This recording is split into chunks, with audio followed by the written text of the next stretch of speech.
Hey guys, welcome back to my channel. I just wanted to give you guys a real quick tutorial on how I make my cupcake liner rosettes.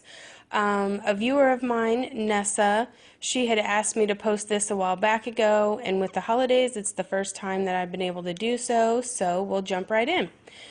So what you're going to do is you're going to take a cupcake liner and you're just cutting the center of it out.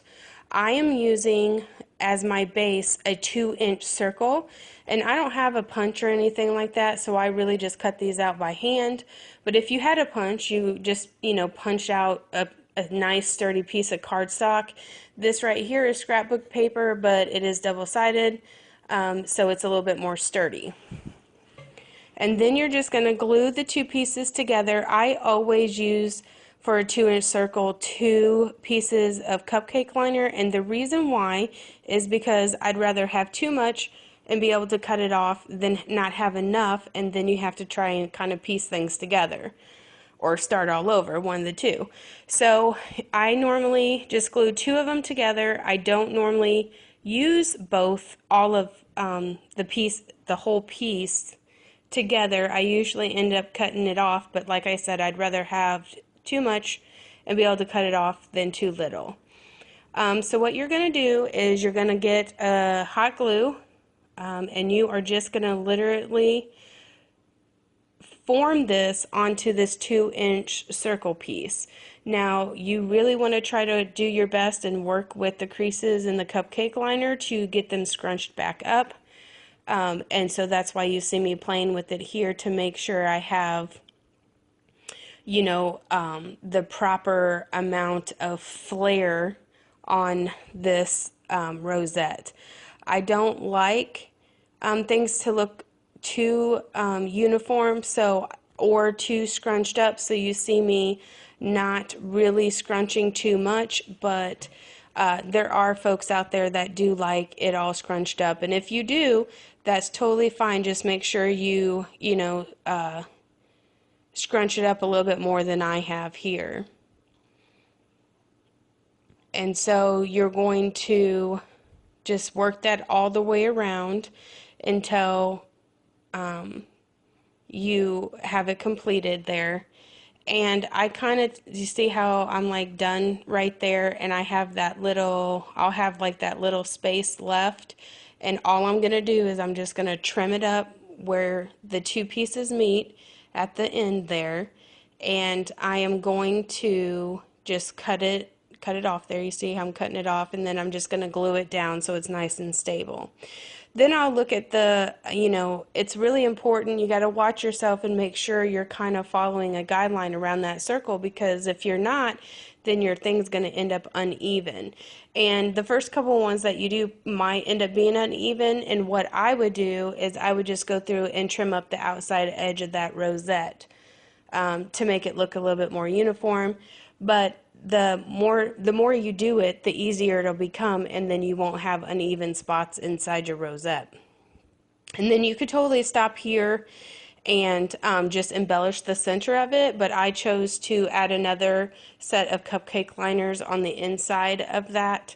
And if you can see those cupcake liners sitting off to the left-hand side of the screen, you can see that there is a green trim all the way around it, and that really didn't match what I was trying to do here, so I just trimmed that part of it off.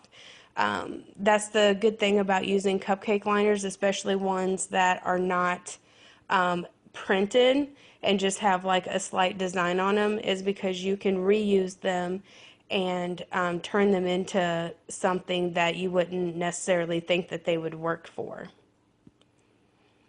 And again, all I'm doing here is going through and adding that second layer just like I added the first layer.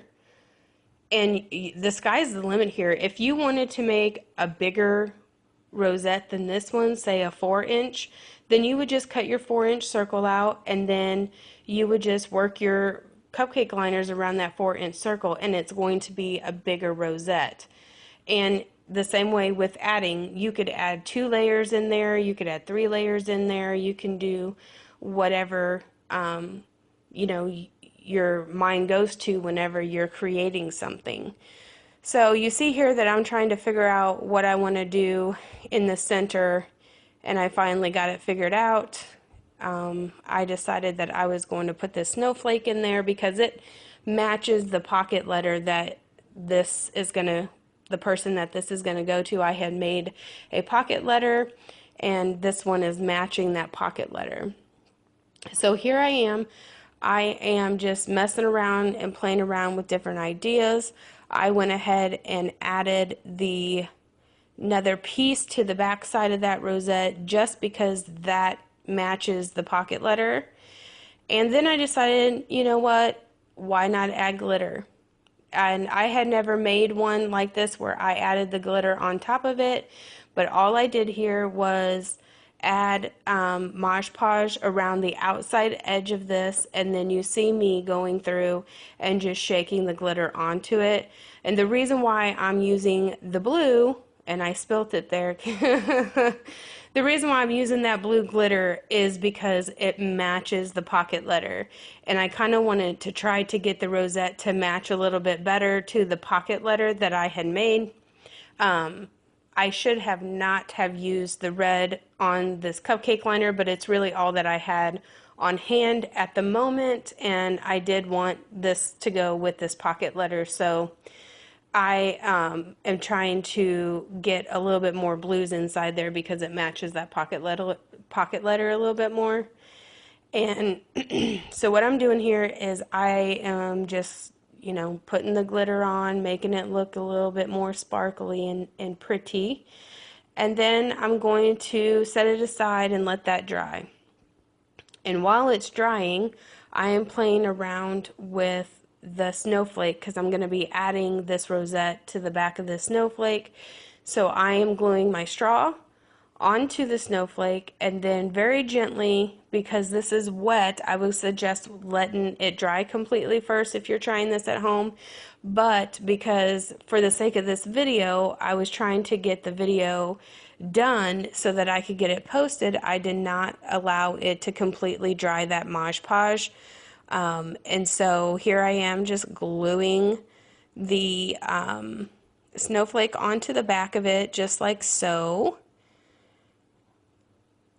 And be careful here, guys, because I really did burn my finger pretty bad because the glue does, because it's a snowflake, it's got holes in it. The glue really does seep through those backs, and I was trying to hold it in place to let it dry. And I burnt my finger pretty good. So once you have that attached, then, you know, I decided what's a wand without a ribbon. So I just started picking different colored ribbons out. And again, this thing here is still wet.